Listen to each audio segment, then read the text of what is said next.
الشیطان الرجیم بسم اللہ الرحمن الرحیم الحمد للہ رب العالمین الرحمن الرحیم صدق اللہ العظیم۔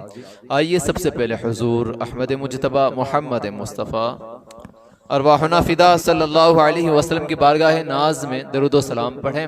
اللہم صلی علی سیدنا شفیعنا حبیبنا و نبینا مولانا و مأوانا و ملجانا محمد مبارک وسلم صلاۃ و سلام علیک یا رسول اللہ وعلی آلک و اصحابک یا نبی اللہ صلی اللہ تعالی علیہ وسلم۔ اللہ حجابات اٹھا دید کرا دے، غش کھا کے گروں میں بھی کوئی دور جلا دے۔ سامعین کرام، گزشتہ ہفتہ حی اور قیوم پر گفتگو تھی، لیکن اب سماعت کریں کہ آقا کریم صلی اللہ علیہ وسلم کے فرمان عالی شان کے مطابق اور قرآن عظیم کے مطابق اللہ تعالیٰ کی توصیف، اللہ تعالیٰ کی صفتیں کیا ہے، کیونکہ اللہ تعالیٰ کے عرفان کی ضرورت ہے ہم سب کو۔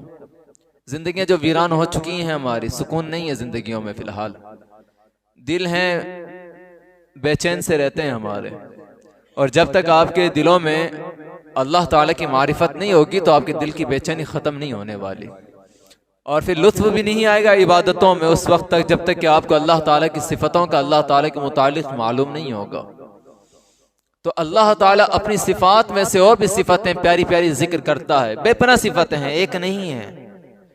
ہمارے سامنے اللہ تعالیٰ کے جو نام آتے ہیں وہ 99 نام آتے ہیں، لیکن اس کے علاوہ اللہ تعالیٰ کے بہت سے ایسے نام ہیں جو ہم سے چھپے ہوئے ہیں، جو ہم سے پوشیدہ ہیں، لیکن ہمارے سامنے جو نام ہیں ہم انہی ناموں کے ذریعے اللہ تعالیٰ کو پکار لیتے ہیں۔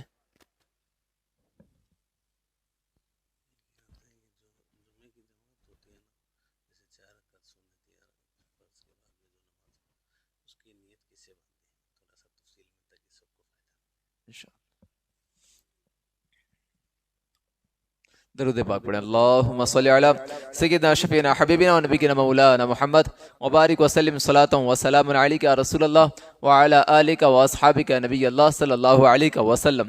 تو عبادت کا تعلق جو ہے وہ اس انداز سے رکھیں کہ آپ کو اللہ تعالیٰ کی معرفت ہو تو عبادت میں لطف بھی آئے۔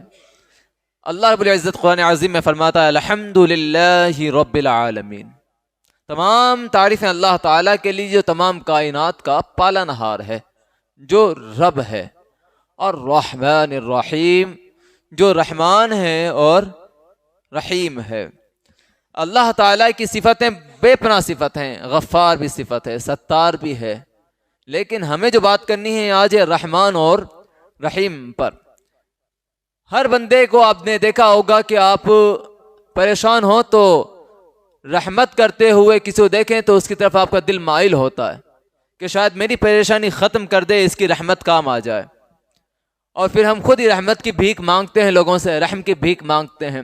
کبھی ظلم کے شکار ہو جائیں تو رحم کی بھیک مانگی جاتی ہے، کبھی پریشانی مبتلا ہوں تو مانگ لی جاتی ہے، تنگ دست ہو تو مالداروں کے آگے ہاتھ پھیلا کر رحم کی بھیک مانگا کرتے ہیں، اور ہم کہا کرتے ہیں کہ بھائی مجھ پر رحم کر، میرے حال کو دیکھ۔ لیکن جناب یہ رحمتیں تمام بعد کی ہیں، یہ تمام معاملات بعد کے رہ گئے، پہلے تو ہم اس رحمان کی بات کرتے ہیں جس نے تمام رحمتوں کو پیدا کیا ہے، وہ ہے اللہ تعالیٰ۔ دو نام اللہ تعالیٰ کے، ایک ہے رحمان، ایک ہے رحیم۔ کس سے بنا ہے؟ یہ رحم سے بنا ہے، رحمت سے۔ اللہ تعالیٰ کا ایک نام رحمان، اس کا معنی یہ ہے کہ جو دنیا و آخرت دونوں جگہ پر رحم فرمانے والا ہے۔ عیسیٰ علیہ السلام کہا کرتے تھے رحمان الدنیا والآخرہ۔ اللہ کون؟ جو دنیا و آخرت کا رحمان ہے، مطلب اس کا کہ یہ مبالغے کے ساتھ ہے، وسعت رحمت ہے، پھیلی ہوئی رحمت ہے، جس رحمت میں کوئی کمی نہیں ہوا کرتی، ایک ایک ذرہ جس کی رحمت سے حصہ پاتا ہے، چاہے مسلمان ہوں چاہے کافر ہوں، اللہ کے ماننے والے ہوں اللہ کے مخالف ہو، وہ سب اللہ تعالیٰ کی صفت رحمانیت سے حصہ پاتے ہیں۔ کیونکہ اگر اللہ تعالیٰ رحمان نہ ہو، اس کی صفت رحمانیت کار فرما نہ ہو، تو کسی بھی ایک اللہ تعالیٰ کے نافرمان کو ایک قطرہ پانی بھی نہ ملے۔ لیکن وہ رحمان ہے، اپنے ماننے والوں کو بھی نوازتا ہے، نہ ماننے والوں کو بھی نوازتا ہے، ان کی جھولیوں میں اللہ تعالیٰ دنیا ڈال دیتا ہے، دنیا میں رہتے ہوئے آسائشوں میں رہتے ہیں وہ لوگ. کیوں؟ کیونکہ اللہ تعالی رحمان ہے اور رحیم. عیسیٰ علیہ الصلوۃ والسلام کی یہ دعا ذکر کی، کیا کہا؟ رحمان الدنیا والآخرہ ویا رحیم الآخرہ. رحیم کا تعلق رکھا آخرت میں. کیوں؟ یہ رحمت عامہ نہیں، یہ رحمت خاصہ ہے. یہ بروز محشر مومنوں کے ساتھ خاص ہے، کیونکہ مومنوں کا ہی حصہ آخرت میں ہے، کافروں کا حصہ آخرت میں کچھ بھی نہیں ہے. ہاں، رحمان نام عام طور پر ہم اور آپ بچوں کے نام رکھتے ہیں نا، عبد الرحمن نام رکھ لیتے ہیں. تو یاد رکھیں اللہ تعالیٰ کے کچھ نام ایسے ہیں جن ناموں کے اندر دیکھا جائے تو کسی اور کو بھی وہ نام دے دیے جاتے ہیں، لیکن کچھ نام ایسے اور ہیں کہ ان کے اندر بالکل بھی شراکت نہیں ہے، وہ کسی کا بھی نام نہیں رکھا جاتا. جیسے رحمان اور رحیم دو نام ہیں، اس کے اندر رحمان نام رحمت عامہ ہے کہ تمام مخلوق پر رحمت ہو. اب مجھے بتائیں مخلوق میں کوئی ایک بندہ ایسا دکھائیں جس کا نام رکھا جائے جو بیک وقت تمام کائنات پر رحم کرنے والا ہو؟ ہرگز نہیں. یہ صرف خاص ہے رب قدیر کا. اس لیے اگر کسی کا نام عبد الرحمن رکھا گیا ہے تو خدا را اسے رحمان نہ کہا جائے، یہ خاص ہے اللہ تعالیٰ کے ساتھ. لیکن لفظ رحیم ہے تو یہ اللہ تعالیٰ کا اسم مبارک ہے، صفت ہے اللہ تعالیٰ کی، لیکن اللہ تعالیٰ نے یہ صفت اپنے بندوں کو بھی عطا فرمائی. آقا کریم صلی اللہ علیہ وسلم کے مطابق فرماتے اللہ تعالیٰ لقد جاءکم رسول من انفسکم عزیز علیہ ما عنتم حریص علیکم بالمؤمنین رؤوف الرحیم. آقا کریم صلی اللہ علیہ وسلم کی صفت رحیم رکھی ہے. تو اگر کسی کا نام عبد الرحیم ہو اسے رحیم کہہ دیا تو اتنا بڑا جرم نہیں ہے، کیوں نام رکھا جا سکتا ہے. لیکن رحمان ایسا نام ہے کہ کسی کو بھی اختیار نہیں کہ کسی کو بھی رحمان کہہ سکے، بلکہ عبد الرحمان ہی کہہ کر پکاریں. رزاق بھی انہی میں سے ہے، کوئی عبد الرزاق کی جگہ رزاق کسی کو کہہ کر نہ پکار سکے. یہ صفتیں اللہ تعالیٰ کی عظیم صفتیں ہیں کہ اس کے اندر شراکت نہیں کسی کی بھی، اور اللہ تعالیٰ نے یہ صفتیں کسی کو عطا بھی نہیں کی ہیں. ذرا سوچیں کتنا مشکل مرحلہ ہے نا. ہم اپنے بچوں کا نام رکھ تو دیتے ہیں، چلو محبت سے ہی ان شارٹ آپ کو وہ عادت ہوتی ہے بچوں کو پکارنے کی، تو عبد الرحمن بڑا لمبا نام لگ رہا ہوتا ہے تو رحمان کہہ کر پکار لیا. نہیں نا، محبت اپنی جگہ ہے، لیکن کم سے کم اللہ تعالیٰ کے اسماء مبارکہ، اللہ تعالیٰ کے نام، اللہ تعالیٰ کی صفات کا تو کچھ لحاظ ہونا چاہیے نا. ایسا تو نہ ہونا کہ ہم اپنے بچوں کی محبت میں یا اپنے لیے تھوڑی آسانی، ایک لفظ کی آسانی ڈھونڈتے ہوئے اللہ کی شان میں گستاخی تو نہ کر بیٹھے نا کہیں پر. تو بہت اچھا اسلام میں طریقہ ہے، نام آپ عبد الرحمن رکھیں لیکن پکارنے کے لیے کوئی پیارا سا نام آپ رکھ لیا کریں، کوئی پریشانی نہیں ہے. کیا فرماتے ہیں؟ یہ تو طریقہ رہا ہے اسلام کے اندر. امام حسین کا نام جہاں حسین تھا وہیں آپ کا نام شبر بھی تو تھا. نام رکھے جاتے ہیں پکارنے کے لیے، عرفی نام کچھ بھی رکھیں آپ، لیکن خوبصورت نام ہے عبداللہ، عبد الرحمن، اور اسی انداز سے پکارے جائیں تو زیادہ بہتر ہے.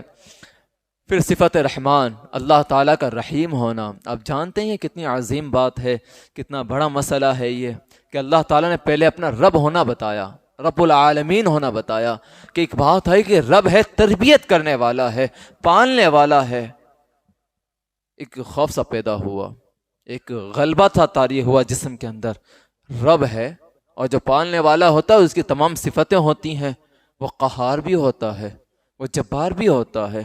ساری باتیں ذہن میں آئیں، لیکن اللہ تعالیٰ نے سب سے پہلے کیا سمجھایا؟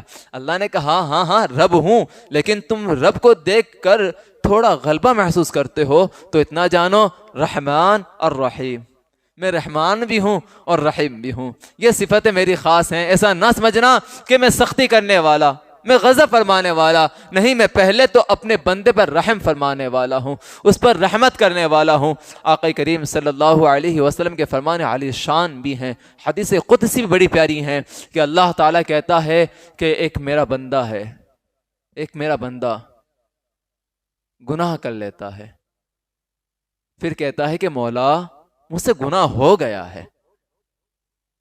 اللہ تعالیٰ کیا کہتا ہے؟ مولا کہتا ہے کہ مجھے پتا ہے کہ میرے بندے نے گناہ کیا ہے، لیکن وہ یہ جانتا ہے کہ میں اس کے گناہ کو معاف کر سکتا ہوں. تو لہٰذا میں اس کے گناہ کو معاف کر دیتا ہوں.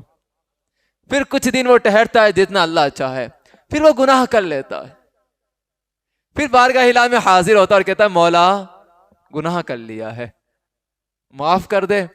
اللہ تعالیٰ کہتا ہے کہ میں جانتا ہوں میرے بندے نے گناہ کیا ہے، لیکن اسے معلوم ہے کہ اس کا رب بخشنے والا ہے، میں اسے بخش دیتا ہوں. پھر وہ کچھ دیر رکتا ہے، پھر کہتا ہے، پھر گناہ کر لیتا ہے، پھر حاضر ہو جاتا ہے مولا گنہگار ہوں، خطا ہو گئی، معاف کر دے. اللہ تعالیٰ کہتا ہے میں جانتا ہوں کہ میرا بندہ یہ جانتا ہے کہ اس کا رب ہے جو معاف کرنے والا ہے، اور میں اس کو بخش دیتا ہوں. پھر اللہ تعالیٰ کہتا ہے کہ میں اسے کہتا ہوں جا جو چاہے کر. کیا صفت رحمت ہے، بار بار گناہ کروں، بار بار خطائیں کروں، بار بار اس کے حکم کو پیٹھ پیچھے ڈال کر چلا جاؤں، لیکن کیا ہے گناہ کرنے کے بعد پلٹ کر آ جاؤں اسی بارگاہ میں اور کہوں کہ مولا تو رحمان ہے نا، تو رحیم ہے، تو غفار ہے نا، مولا بخش دے. میرا رب میری ایک ایک حالت سے واقف. جب میں گناہ کر رہا ہوں گا تو مجھے پتا ہوگا کہ میرے ذہن میں اللہ تعالیٰ کے فرامین ہیں، میں جانتا ہوں کہ گناہوں کی سزا کیا کیا ہے، پھر بھی میں نے ان باتوں کو نظر انداز کیا، اللہ تعالیٰ کے حکم کو نافرمانی میں کے متعلق کر دیا. لیکن اللہ تعالیٰ کیا کہتا ہے، میں جانتا ہوں، لیکن میرا بندہ یہ جانتا ہے کہ میرا رب بخشنے والا ہے. کیا خوب ہے نا رب قدیر کی رحمت، کہ جانتے ہوئے بھی کہ جان بوجھ کر اس نے گناہ کیا ہے، لیکن بس مجھے رحمان مان لیتا ہے تو میں اس کو بخش دیتا ہوں. دیکھیں نا، پلٹ کر آئیں، یہ اللہ بڑی محبت کرتا ہے آپ سے، اس کی رحمت کی کوئی انتہا نہیں ہے. جتنا یہ چاہتا ہے، جتنی یہ رحمت کرتا ہے، کائنات میں کوئی رحمت بھی نہیں کر سکتا. پتہ ہے کتنی رحمتیں کرتا ہے، کتنا نوازتا ہے. ہاں ہم اور آپ ہی لوگ ہیں. تفسیر کبیر میں امام فخر الدین رازی علیہ رحمہ ذکر کرتے ہیں کہ عیسیٰ علیہ السلام ایک قبرستان سے گزرے ہیں اور دیکھا کہ قبر والے پر عذاب ہو رہا ہے، وہ عذاب میں مبتلا ہے. پھر کیا ہوا، جب عذاب میں مبتلا تھا نا تو وہاں سے گزرے، دوبارہ واپس جانا ہوا، پھر اس پر رحمتیں نازل ہیں. عیسیٰ علیہ السلام کہتے ہیں کہ بات سمجھ میں نہیں آئی کہ کل گزرا تھا تو یہ گناہوں میں ملوث تھا، عذاب ہو رہا تھا، اس پر پریشان تھا، اور آج عالم ایسا ہے کہ اللہ تعالیٰ کی نعمتوں کے مزے لوٹ رہا ہے. فریاد کی، مولا تعالیٰ سمجھ نہیں آیا معاملہ کیا ہے. اللہ تعالیٰ کہتا ہے کہ میں نے اس کے گناہ بخش دیے ہیں، میں نے اسے معاف کر دیا ہے. کہ مولا ایسا کیا ہوا کہ معاف کر دیا؟ کہتا ہے کہ جب اس کا وصال ہوا تھا یہ گنہگار تھا، اس کی عورت جو تھی وہ پیٹ سے تھی، لیکن اس کا بچہ پیدا ہوا، اس عورت نے اس کی پرورش کی، اور اس عورت نے اس بچے کو پڑھنے کے لیے استاد کے پاس بھیجا. اس بچے نے جیسے بسم اللہ الرحمن الرحیم پڑھا ہے، بسم اللہ الرحمن الرحیم پڑھا ہے، تو میری رحمت جوش میں آئی اور میں نے کہا میں اس شخص کو عذاب میں کیسے مبتلا کر دوں جو زمین کے نیچے ہے، جبکہ اس کا بیٹا زمین پر مجھے رحمان و رحیم پکار رہا ہے. اللہ اکبر. دیکھیں نا، دعا نہیں کی تھی بچے نے بھی اپنے باپ کی بخشش کی، باپ کے گناہوں کو بخشوانے کے لیے دعا نہیں کی، صرف زبان سے کلمات ہی جاری ہوئے ہیں کہ اللہ تعالیٰ کو رحمان و رحیم کہا ہے، اور مولا تعالیٰ نے اس کے باپ کو قبر کے اندر بخش دیا ہے. یہ رحمان و رحیم اس قدر رحم فرماتا ہے، آپ کی طلب نہیں دیکھی جاتی، آپ کتنا طلب کرتے ہیں کوئی معنی نہیں ہے اس کا. مسئلہ یہ ہے کہ میرا رب کتنی رحمت فرمانے والا ہے، اور اس کی رحمت کی کوئی انتہا نہیں ہے. بخاری شریف میں حدیث پاک آقا کریم صلی اللہ علیہ وسلم فرماتے ہیں کہ اللہ تعالیٰ نے جب مخلوق کو پیدا کیا تو اپنی کتاب کے اندر لکھا، اور اس کتاب میں جو کہ عرش کے پاس ہے اپنے بارے میں لکھا. عظمتیں دیکھیں، عظمتیں. بات ہوتی کہ صرف اللہ نے ایک بات کہہ دی، نہ، پہلے کہا کہ جب مخلوق کو پیدا کیا بڑی نشانیاں ظاہر کی، کائنات وجود میں آئی، پھر اللہ تعالیٰ نے اپنی کتاب میں لکھا، اور اللہ کی کتاب ہے تو بڑی کتاب ہے، اٹل فیصلہ ہے، وہ کوئی رد و بدل نہیں ہے اس کے اندر، ادھر ادھر کی بات نہیں ہے اس کے اندر. جو کہا ہو کے رہنا ہے، جیسا لکھا ہے ویسا ہی ہے. کیا کہا؟ مخلوق کو پیدا کیا تو اپنی کتاب میں لکھا، اور وہ کتاب کہاں ہے؟ اللہ تعالیٰ کے عرش کے پاس ہے. اور کس کے بارے میں لکھا؟ اللہ نے اپنے ہی بارے میں لکھا. کیا لکھا؟ ان رحمتی تغلب غضبی، میری رحمت میرے غضب پر غالب ہے. اللہ تعالیٰ کے غضب اور قہر سے ڈریں، بالکل ڈریں، لیکن اتنا یاد رکھیں اللہ تعالیٰ کے غضب سے بڑھ کر اس کی رحمت ہے، اور یہ بات اللہ نے کہی ہے۔ جب بندہ گنہگار ہوتا ہے نا، ڈر رہا ہوتا ہے نا، تو اللہ کی رحمت کا جب واسطہ دیتا ہے تو اللہ تعالیٰ اسے اپنے دامن رحمت میں لے لیا کرتا ہے۔ اپنے آپ کو ہے نا اللہ تعالیٰ کی رحمت سے متصل کریں، ملائیں اپنے آپ کو، آپ اپنے آپ کو تیار کریں اللہ تعالیٰ کے تعلق سے۔ کیوں؟ کیونکہ اللہ تعالیٰ فرماتا ہے کہ میں اپنے بندے سے اس کے گمان کے مطابق ہوں۔ کیا کہتا ہے؟ میں اپنے بندے سے اس کے گمان کے مطابق ہوں، وہ مجھے جیسے پکارنا چاہے میں اس کے لیے تیار ہوں۔ اگر وہ مجھے تنہائی میں یاد کرے تو میں بھی اسے تنہائی میں یاد کرتا ہوں، اور اگر وہ محفل میں یاد کرے تو میں بھی اسے فرشتوں کی محفل میں یاد کرتا ہوں، اور اگر وہ ایک قدم میری جانب بڑھتا ہے تو میں 2 قدم بڑھتا ہوں، اگر وہ دوڑ کر آتا ہے تو میری رحمت بھی دوڑ کر اس سے سما لیتی ہے اپنے دامن رحمت میں۔ کیا کمی رہ گئی ہے؟ دیکھیں نا، آپ اللہ کے آگے بڑھتے ہیں نہیں، آپ تو صرف ارادہ کر لیں، اللہ کی جانب آنے کی کوشش تو کریں، وہ رب قدیر آپ کو اپنی رحمت کے سائے میں لے لے گا، اور جب اس کی رحمت کے سائے مل گئے نا، یہ دنیا کی پریشانی آپ کا کچھ نہیں بگاڑ پائیں گی، کچھ برا نہیں کر پائیں گے، لیکن اللہ کی رحمت سے نا امیدی نہ ہو۔ یہ بڑا مسئلہ ہے، ذرا سنیں کیوں امیدی نہ ہو؟ ظلم تو سب سے ہوتا ہے، ظلم سب سے ہوتا ہے، بنی آدم ہے تو خطا سرزد ہوتی ہے، خطائیں ہو جاتی ہیں، لغزشیں پیدا ہو جاتی ہیں، بنی آدم جو ٹھہرے نا، لیکن ان کی توبہ کرنی آنی چاہیے۔ ایسا نہ ہو کہ اللہ تعالیٰ کے یہاں ہم نے گناہ کر لیا ہے، اللہ کے حکم کو نافرمانی میں کر دیا ہے، تو کیا اللہ تعالیٰ معاف نہیں کرے گا؟ نہیں جناب، آپ اللہ تعالیٰ کو مخلوق کے اعتبار سے نہ سمجھنا، ایسا نہ سمجھنا کہ کسی دنیا دار کو ستایا ہے، اس کے حکم کو نہیں مانا ہے تو وہ مجھے درگزر کر دے گا۔ میرا رب ایسا نہیں ہے، آپ مخلوق کو جیسے سمجھتے ہیں ویسے میرے رب کو نہ سمجھیں، کوئی مقابلہ نہیں، کوئی مقابلہ نہیں، وہ رب قدیر ہے، ہماری عقلوں میں نہیں آتا، لیکن وہ ہمیں سمجھاتا ہے۔ کیسے؟ ایک باپ ہوتا ہے، ذرا دیکھیں تو صحیح، ایک باپ ہوتا ہے، بیٹا نافرمان ہو جاتا ہے، 1 دن 2 دن 1 خطا معاف کی، 2 خطا معاف کی، تانتا بن گیا محلے والوں کا، آ کر کہنے لگا آپ کا لڑکا برائی کرتا ہے، آپ کا بیٹا تکلیف دیتا ہے لوگوں کو، ظلم کرتا ہے دوسروں پر، ستاتا ہے لوگوں کو، فلاں سے قرض لے لیا ہے تم ادا کرو۔ باپ نے 1 غلطی کی معاف، 2 غلطی معاف کی، 3 غلطی معاف کی، غلطی معاف کر دیتا ہے نا، لیکن جب جرم بڑھتے ہیں تو یہ باپ اور ماں بھی تنگ آ جاتے ہیں، اتنے تنگ آ جاتے ہیں پھر اخبار میں چھپوا دیتے ہیں کہ اس سے میرا کوئی تعلق نہیں ہے۔ جناب محبت جواب دے جاتی ہے، دنیا کی رسوائیاں جب مقدر ہوتی ہیں، لوگ آ کر کہنے لگتے ہیں نا، تو باپ کو بھی لگتا ہے کہ جس بیٹے کو سب کچھ سمجھا تھا، جس کے سبب عزت کے فراوانی سمجھ رہا تھا، جس بیٹے کے پیدا ہونے پر مٹھائیاں تقسیم کی تھی، آج اس بیٹے کے سبب میری عزت اچھالی جا رہی ہے، تو اخبار میں لکھوا دیتا ہے کہ میں نے اسے بے دخل کر دیا۔ لیکن میرا رب ایسا نہیں۔ آپ اپنے ماں باپ سے تو نا امید ہو سکتے ہیں، ہم لوگ دوسروں سے نا امید ہو سکتے ہیں، مخلوق سے نا امید ہو سکتے ہیں، لیکن یا عبادی الذین اسرفوا علی انفسہم، اے میرے بندو، زبان مصطفیٰ سے اللہ کہلواتا ہے، قل یا عبادی الذین اسرفوا علی انفسہم، اے میرے بندوں۔ ایمان تو اسی پر تازہ ہو جانا چاہیے۔ ایک ہوتا کہ اے لوگوں، نا اللہ تعالیٰ نے آپ کو اپنے ساتھ جوڑ کر کیا بات کہی؟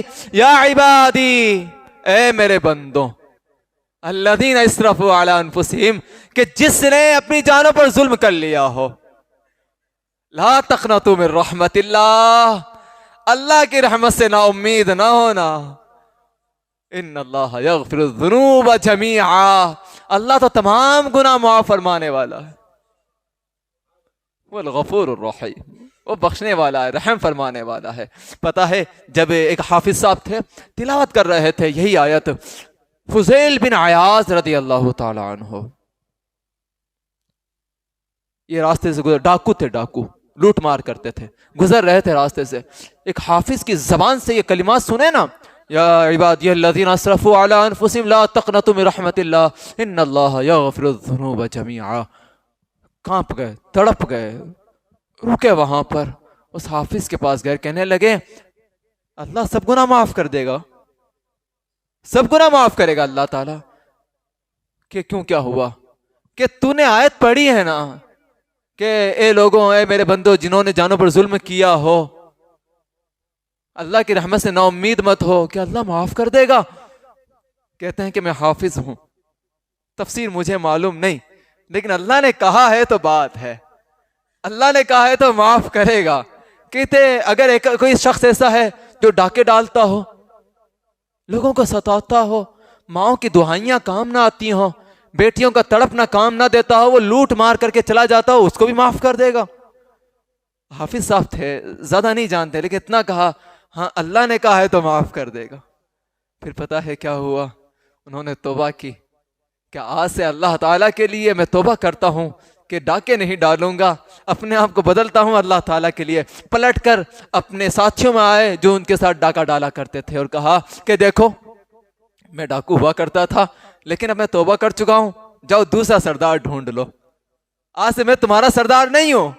تو کہنے لگے ان کے ساتھی کہ سردار جب ڈاکہ ڈالا تھا تو تیرے ساتھ تھے، آج توبہ کرتا ہے تو تیرے ساتھ ہیں.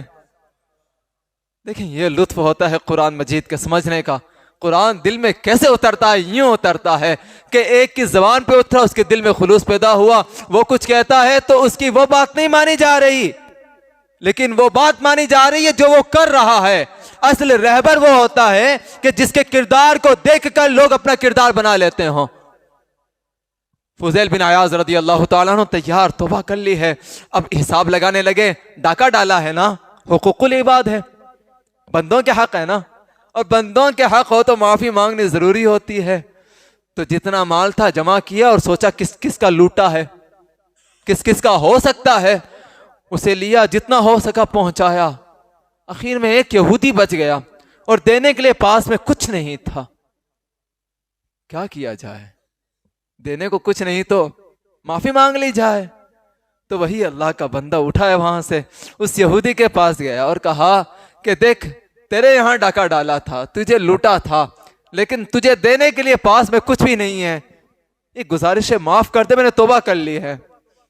کہتا نہیں معاف نہیں کروں گا، اجرت پر رکھوں گا تجھے، میرا کام کرنا پڑے گا. کہ کیا کام کرنا ہے؟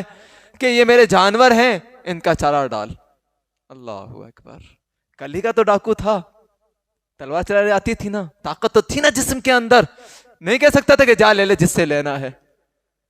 سختی دکھا سکتا تھا نا، لیکن نہیں دکھاتا. کیوں؟ کل کا جو تھا نا وہ ایک دنیا کا طلبگار تھا. آج جو فضیل بن عیاض ہے نا وہ اللہ تعالیٰ کا طلبگار ہے، وہ رضائے الہی کا طلبگار ہے. وہ توبہ کر چکا تھا. تو پھر کہا اچھا ٹھیک ہے، تو اگر یہی چاہتا ہے تو ٹھیک ہے، تیرے یہاں میں کام کر لیتا ہوں، نوکری کر لیتا ہوں. کچھ دن نوکری کی. ایک دن بیٹے تھے، وہ یہودی آیا کہ ایک کام کر، وہ پتھروں کی ہے نا، ڈھیلوں کی وہ پوٹلی رکھی، وہ اٹھا کے لا دو ذرا. فضیل بن عیاض رضی اللہ عنہ اٹھے، اس پوٹلی کو اٹھا کر اسے لا کر دیا. اس نے جیسے ہی کھولا تو وہ اب جو کنکر بھر رکھے تھے اس نے اس کے اندر، جو ڈھیلے بھر رکھے تھے، وہ سونے کے اشرفیاں تھی. اللہ اکبر. سمجھ نہیں آیا. فضیل بن عیاض کہہ رہے ہیں کہ تو نے تو کہا تھا ڈھیلے بھرے پڑے ہیں، یہ تو اشرفیاں ہیں. کہتا ہے کہ میں کوئی عام آدمی نہیں، میں یہودیوں کا عالم ہوں. میں نے اپنی کتابوں کے اندر پڑھا ہے کہ جب آخری نبی کی امت ہوگی اس میں توبہ کرنے والا توبہ کرے گا کہ اگر وہ پتھروں کو بھی ہاتھ لگا لے تو اس کی توبہ کے سبب اللہ تعالیٰ اسے اشرفیہ بنا دیا کرتا ہے. جناب یہ کوئی چھوٹی بات نہیں ہے، یہ بہت بڑی بات ہے. توبہ کی دل بدل دیتا ہے اللہ تعالیٰ، خالص کر دیتا اللہ تعالیٰ اپنے بندوں کو. پھر اس نے پتہ ہے کیا کہا؟ فضیل عیاض کہتے ہیں کہ اب چلا جاؤں میں. کہتے نہیں ایسا کیسے جائے گا، اگر جانا ہے تو ایک سودا اور کر کے جا. کہ اب کیا سودا باقی رہ گیا کہ پہلے مجھے کلمہ پڑھا پھر چلے جانا. دیکھیں یہ ہوتا ہے اصل دین.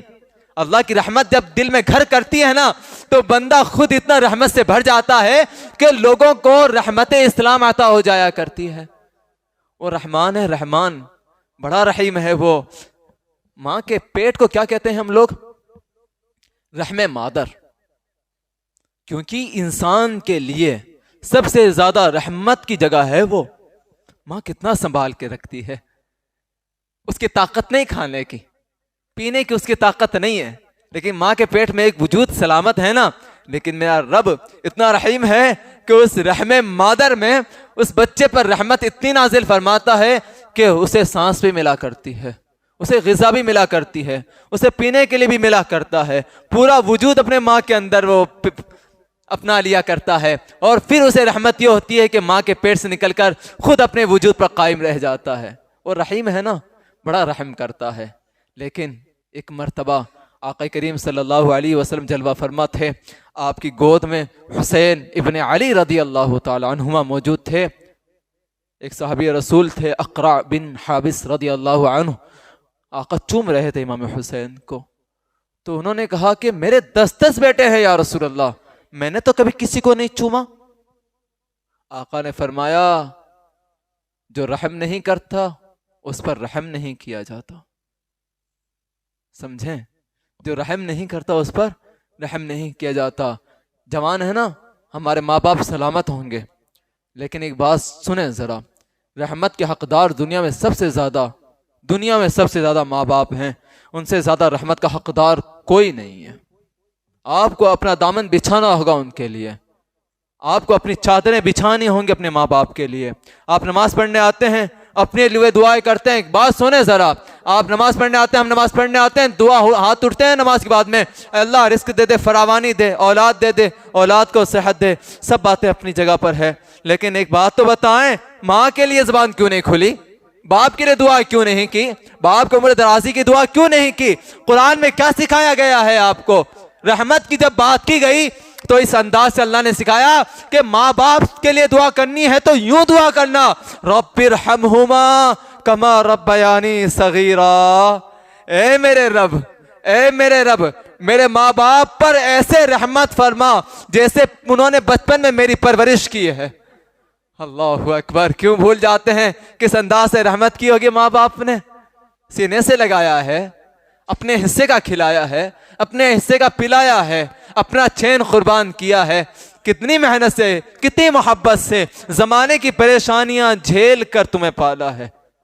جب بچہ پیدا ہوتا ہے وہ مرد برداشت نہ کر سکے جو عورت پر ہوتا ہے، ہم تو اس کے ایک لمحے کا بھی حق ادا نہیں کر سکتے، تو کیا ہم اتنا بھی نہیں کر سکتے کہ جب عبادت کرتے ہوں اپنے لیے نہ مانگ کر سب سے پہلے اپنے ماں باپ کے لیے ہاتھ اٹھائیں اور یہ دعا کریں نا پیاری سی، رب ارحمہما کما ربیانی صغیرا، مولا بخش دیں، رحم فرما میرے ماں باپ پر۔ ایک اور حدیث پاک عرض کر کے انشاءاللہ گفتگو تمام کروں، اور خوبصورت حدیث رحمت خداوندی کی۔ ابو ہریرہ رضی اللہ تعالیٰ عنہ کہتے ہیں، بخاری شریف کی حدیث ہے، 608 نمبر حدیث ہے، یہ بہت خوبصورت حدیث ہے کہ اللہ کتنا رحیم ہے، کیسے رحم فرماتا ہے۔ آقا فرماتے ہیں کہ قیامت میں جہنمیوں میں سے جن پر جہنم واجب ہو چکی ہوگی، سب سے آخر میں جنت میں جانے والا شخص ہوگا، اسے جہنم میں ڈالا نہیں جائے گا، فی الحال اس کا چہرہ جہنم کی جانب کیا جائے گا، وہ کہے گا اللہم رب اصرف وجہی عن النار، اے مولا میرا چہرہ جہنم سے پھیر دے، اس کی بو میرے چہرے کو جھلسا رہی ہے، اس کی گرماہٹ مجھے جلا رہی ہے۔ اللہ تعالیٰ کہے گا کہ اس کے علاوہ اور کچھ نہیں چاہیے، کچھ اور تو نہیں مانگے گا نا، اتنا کافی ہے؟ کہے گا ہاں مولا اتنا کافی ہے کہ وعدہ لے۔ اللہ تعالیٰ سے کہے گا وعزتک، مولا تیری عزت کی قسم اس کے بعد کچھ نہیں مانگوں گا۔ اللہ تعالیٰ اس کا چہرہ پھیر دے گا جہنم سے، پھر کچھ دیر کھڑا رہے گا، پھر جنت پہ نظر پڑے گی، جنت کے دروازے کھلے ہوں گے، جنت میں نعمتیں دیکھے گا، دل میں پھر خواہش پیدا ہوئی، پھر کیا کہے گا؟ اللہم قدمنی الی باب الجنہ، مولا مجھے جنت کے دروازے کے قریب کر دے۔ اللہ تعالیٰ کہے گا اے ابن آدم، بڑا بد عہد شکن ہے، بڑا وعدہ توڑنے والا ہے، کیا تو نے نہیں کہا تھا کہ اس نعمت کے بعد کچھ نہیں مانگوں گا؟ پھر مانگ لیا، کہتا ہے کہ مولا تعالیٰ اس کے بعد نہیں مانگوں گا۔ اللہ کہے گا پکا نہیں مانگے گا؟ وعدہ کر۔ اللہ تعالیٰ سے کہا وعزتک، تیری عزت کی قسم مولا نہیں مانگوں گا۔ اللہ تعالیٰ اسے جنت کے دروازے قریب کر دے گا، کچھ دیر بعد پھر ٹھہرا رہے گا، پھر جنت کے مزے ملنے لگیں گے نا، لطف آنے لگے گا، پھر کیا کہے گا؟ اللہم ادخلنی الجنہ، مولا مجھے جنت میں داخل کر دے۔ اللہ تعالیٰ کہے گا یا ابن آدم، اے ابن آدم کتنا عہد شکن ہے تو، کتنے وعدے توڑنے والا ہے تو، ابھی تو نے کہا تھا کہ اس کے علاوہ کچھ نہیں مانگے گا، پھر مانگنے لگا ہے۔ کہتا ہے مولا اس کے علاوہ کچھ نہیں مانگوں گا، اب کچھ نہیں مانگوں گا مولا، وعدہ کر کہ عزتی کا، تیری عزت کی قسم مولا نہیں مانگوں گا۔ اللہ تعالیٰ کہے گا جا جا جنت میں داخل ہو جا۔ وہ جب جنت میں داخل ہوگا نا تو پتہ ہے اللہ تعالیٰ کیا کہے گا، رحمت دیکھیں اس کی، پتہ ہے کیا کہے گا، تمنا تمنا تمنائیں کر، مانگنا تجھے عطا کروں گا۔ اللہ اکبر، کیا عالم ہے نا۔ جنت سے باہر تھا تو کیا کہہ رہا تھا، ایک لے لیا وعدہ کر لے دوبارہ نہیں مانگے گا، لیکن جب جنت میں گیا نا تو اللہ تعالیٰ کیا کہتا ہے، تمنا، جو مانگا، جو مرادیں ہوگی، جو چاہے گا دوں گا نا تجھے، مانگ۔ اللہ تعالیٰ سے کہے گا یہ نعمت مانگ، یہ نعمت مانگ، یہ نعمت مانگ، یہ نعمت مانگ۔ وہ مانگتا جائے گا، وہ مانگتا جائے گا۔ آقا فرماتے ہیں اس کی تمنائیں ختم ہو جائیں گی، اس کی آرزویں ختم ہو جائیں گی، لیکن اللہ تعالیٰ کے خزانے ختم نہیں ہوں گے۔